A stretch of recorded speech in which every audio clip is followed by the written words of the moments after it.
नमस्कार। कैसे हो आप लोग? आशा है आप लोग अच्छे ही होंगे।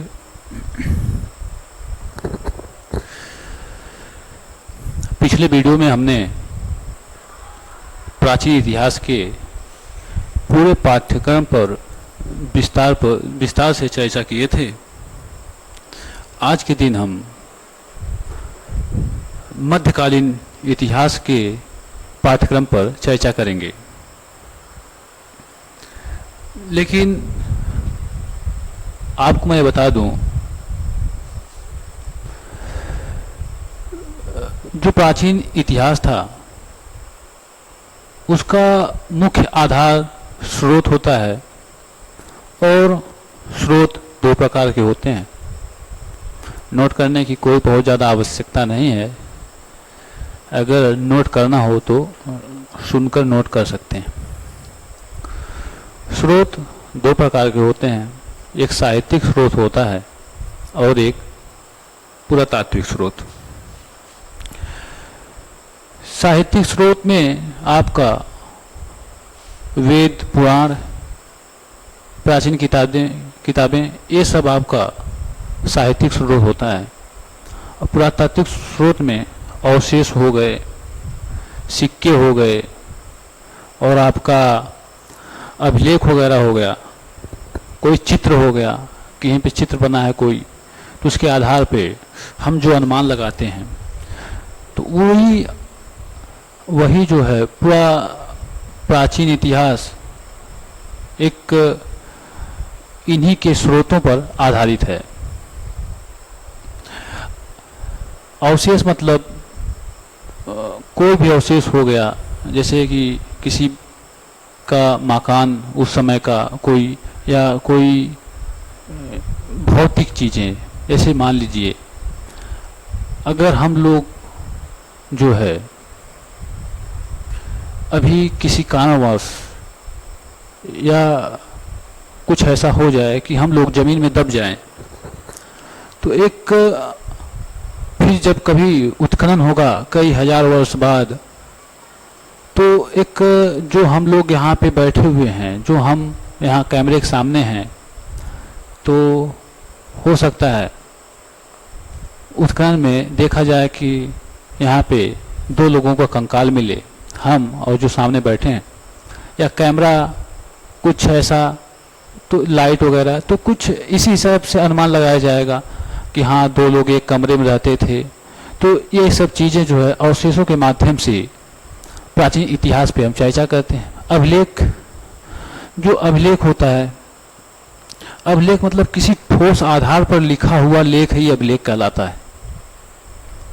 तो कहीं पे कोई दीवार पे या गुफा में या कोई स्तंभ पर लेख लिखा हुआ मिल जाएगा। अशोक के अभिलेख बहुत फेमस हैं, आगे चलकर हम इस पर चर्चा करेंगे।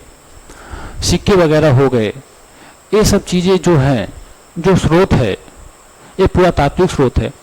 और साहित्यिक और पुरातात्विक स्रोत दोनों मिलाकर ही हम प्राचीन इतिहास को जो है पूरा पढ़ते हैं। ठीक है, अब हम बात करते हैं मध्यकालीन इतिहास के पाठ्यक्रम पर। मध्यकालीन इतिहास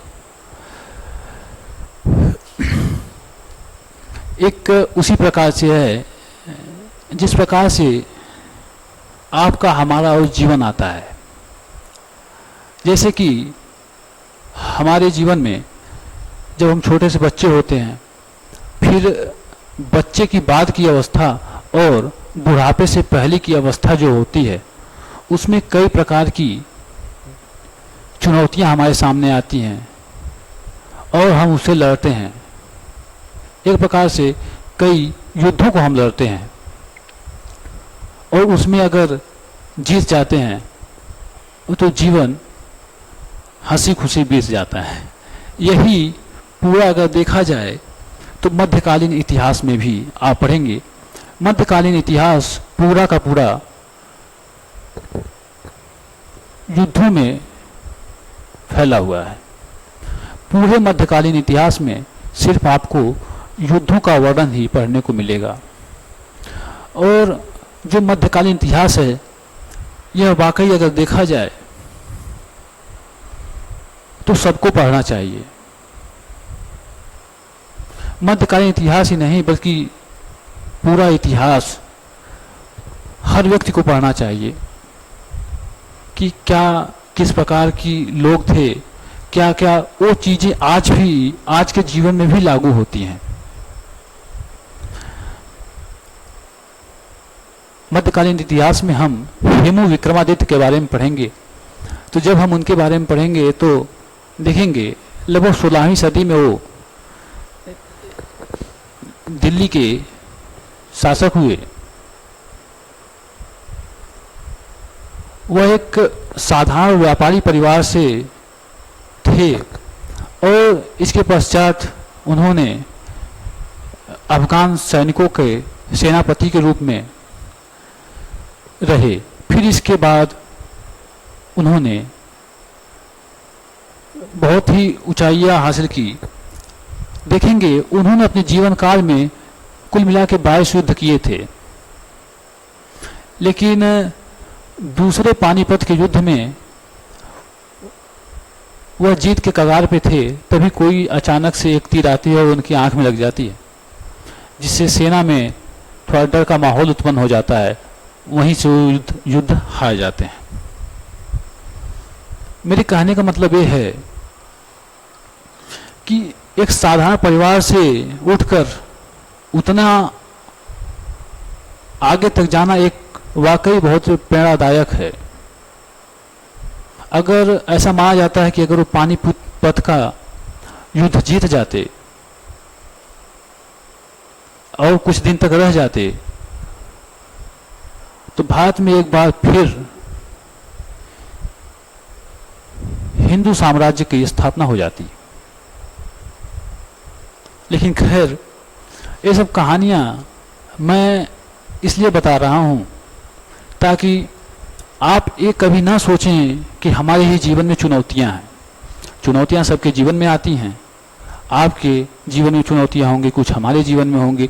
यहाँ जो व्यक्ति है सबके जीवन में कुछ ना कुछ चुनौतियां हैं।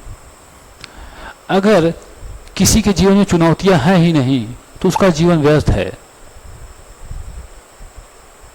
बिना चुनौतियों के जीवन कैसा। तो इसलिए जब चुनौतियां रहना इतनी ही जरूरी है तो चुनौतियों से क्यों घबराना, उसका डट कर सामना करिए। ठीक है, खैर बहुत ज़्यादा हो रहा है। हम सोच रहे हैं कि अब मध्यकालीन इतिहास के पाठ्यक्रम को आगे बढ़ाएं। मध्यकालीन इतिहास में क्या क्या पढ़ना है उस पर हम चर्चा करते हैं। पहले हम हेडी डाल देते हैं।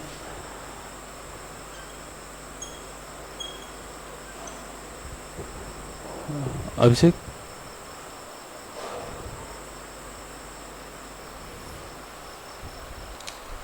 हिस्ट्री।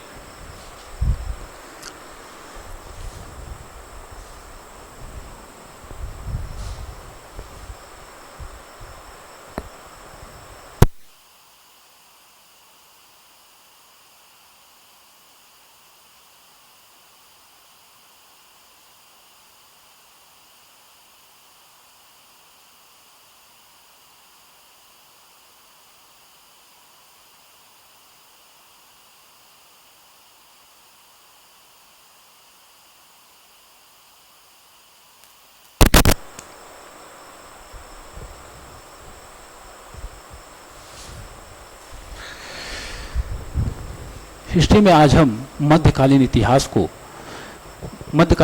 के पूरे पाठ्यक्रम को देखेंगे।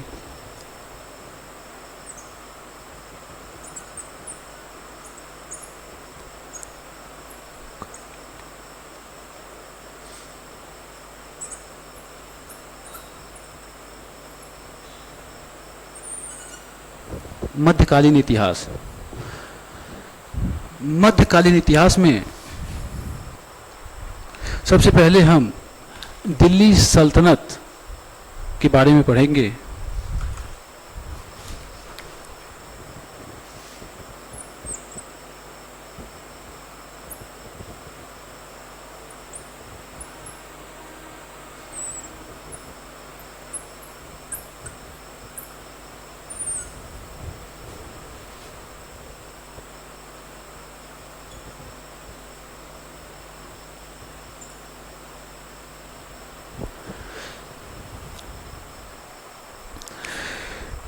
दिल्ली सल्तनत कुतुबुद्दीन ऐबक ने, खैर छोड़िए, हम सोच रहे हैं कि पहले पूरे पाठ्यक्रम को देख के फिर इसके बाद आगे विस्तार से चर्चा करेंगे तो ज़्यादा बेटर रहेगा।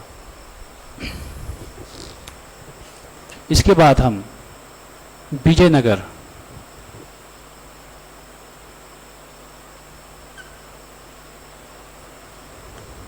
विजयनगर के बाद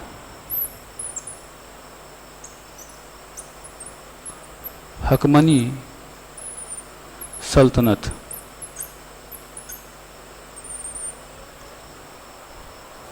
हकमनी सल्तनत के बाद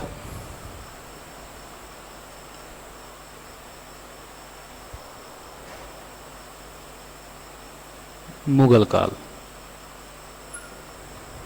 इसकी जो समय अवधि रही है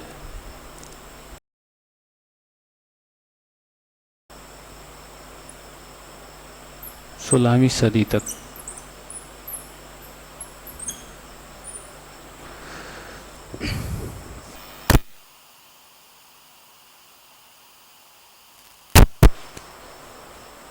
कैमरे में मिरर आ गया था। चलिए आगे बात। मुगल काल, मुगल काल जब था वो है 1526 से 1707 और 1858। इसके बाद हम यूरोपीय कंपनियों एवं मराठों के बारे में पढ़ेंगे।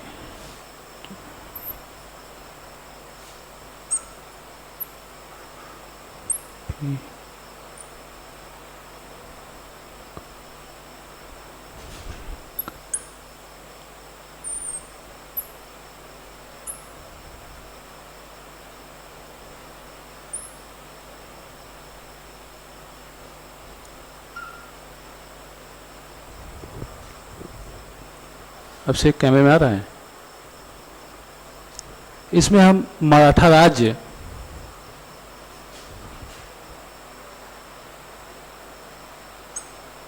मराठा राज्य एवं मराठा संघ,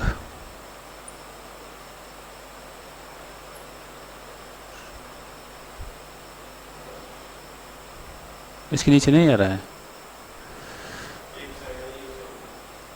इसका जो है 1720 से, कोई बात नहीं है, बोल दे रहे हैं 1720 से 1818। कैमरे में नहीं आ रहा होगा, फिर भी आप उसको जो है नोट कर लीजिए।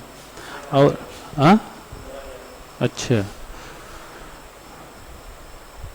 मराठा संघ 1720 से 1818, 1676 से 1720 मराठा राज्य।